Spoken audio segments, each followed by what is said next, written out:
Hola, ¿qué tal? Vamos a comenzar con la polea.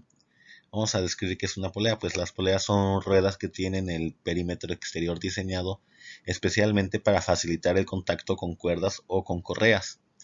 Toda polea se distingue en tres partes principales, que es el cuerpo, el cubo y la garganta. Bueno, pues aquí podemos ver algunas de las partes que conforman la polea.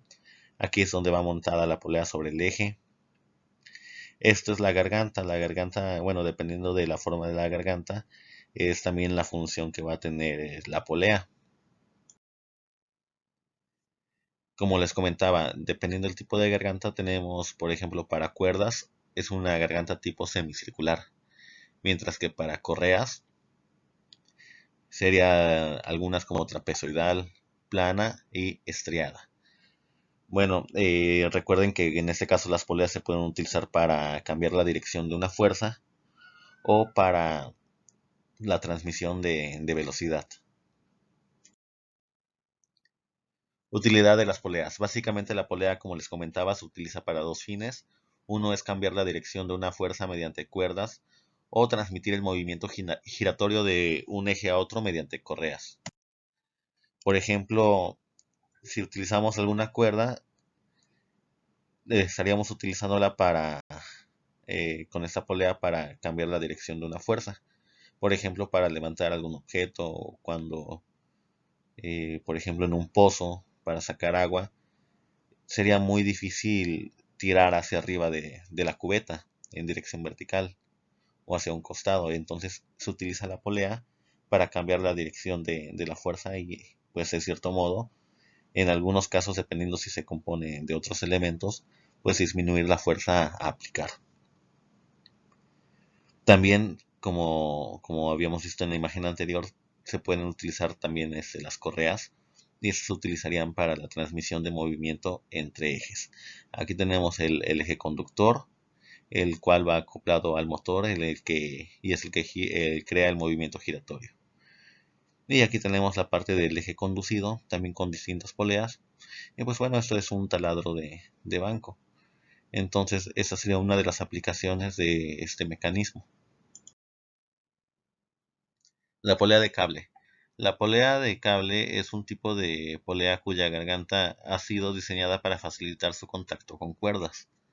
La misión de la cuerda es transmitir una potencia entre sus extremos. El mecanismo resultante de la unión de una polea de cable con una cuerda se denomina aparejo de poleas.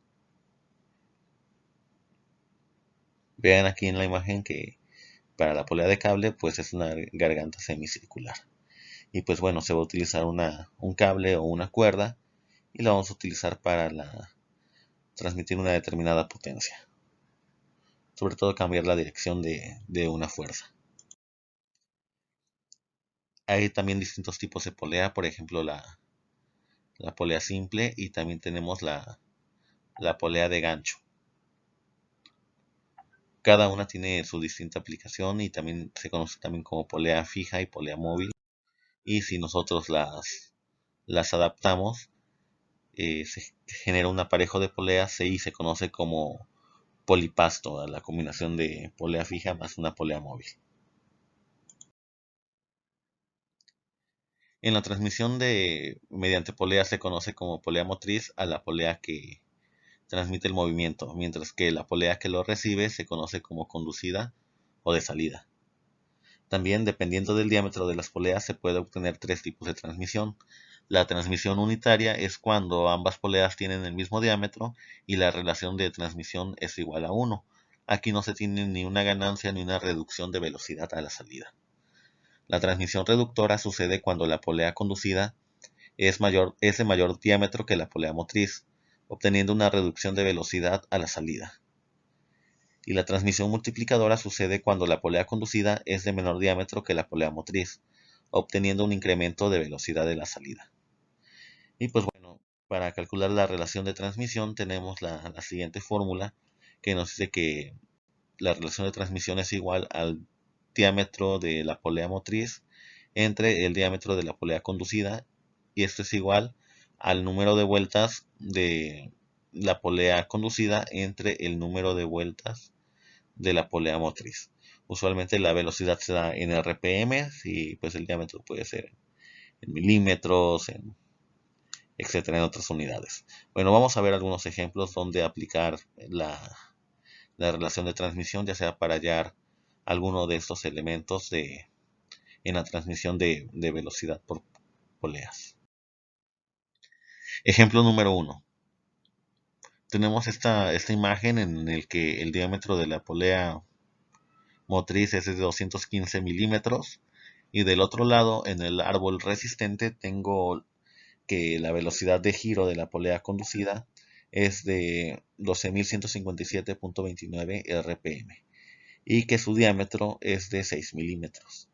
Entonces, con base a la fórmula que nosotros tenemos, que es la relación de transmisión es igual a diámetro de la polea motriz entre diámetro de la polea conducida, igual a la velocidad de la polea conducida entre la velocidad de la polea motriz y los datos que nos proporciona el ejercicio. Entonces, si esto lo paso del otro lado multiplicando y esto también lo paso del otro lado multiplicando, me queda esta expresión en donde yo voy a despejar la velocidad del árbol motor o de la polea motriz, y aquí está estorbando prácticamente el diámetro de la polea motriz.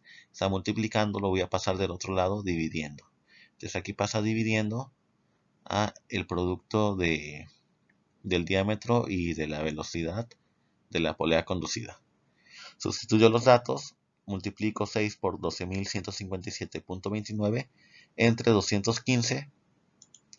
Aquí milímetros con milímetros se cancela y me queda el resultado 339.27 RPM.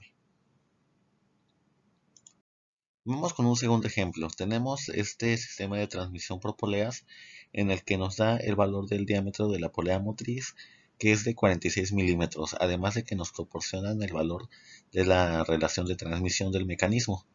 Entonces, a partir de la fórmula y de los datos que tenemos, que es el diámetro de la polea motriz y la relación de transmisión, vamos a hallar el valor del diámetro de la polea conducida.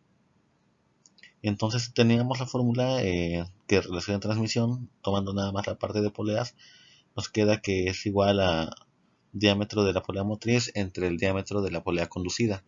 Si yo despejo esto pasa del otro lado multiplicando a I, me quedaría como DC, diámetro de la polea conducida, por I. Entonces esta I estaría estorbando, pasaría del otro lado, lo tengo que pasar del otro lado, dividiendo si va a quedar multiplicando a DC. Entonces me quedaría que diámetro de la polea conducida es igual al diámetro de la polea motriz entre la relación de transmisión. Sustituyo los valores y obtengo que el diámetro de la polea conducida es de 284 milímetros. Muy bien, ¿cuál es la actividad que se les queda? La actividad es realizar un ejercicio de relación de transmisión, otro de velocidad de giro del árbol resistente, es decir, donde está montada la polea conducida, y otro en el que tengan que calcular el diámetro de la polea conductora. Bueno, eso sería todo por hoy. Saludos y que tengan excelente día.